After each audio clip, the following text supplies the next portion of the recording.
The 10-sentence film.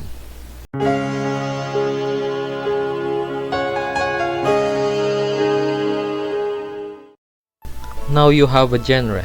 What is the plot? You may want to start in detail, but I say to you, it's not possible. You must start generally. The summary.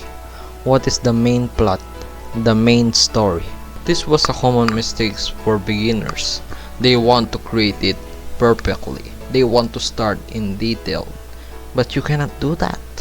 It's impossible. You must first create the main plot, the overall. I also do this in poetry.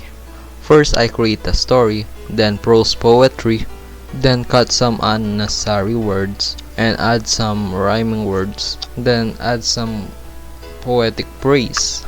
You can also do this in everything you start. Not doing this will waste your time. People who are starting perfectly will never finish. They are not even starting. Generalize. Summarize your feelings. Write the main story, the main plot. Write the main story in 10 sentences only. Write it down before you change it or even forget it.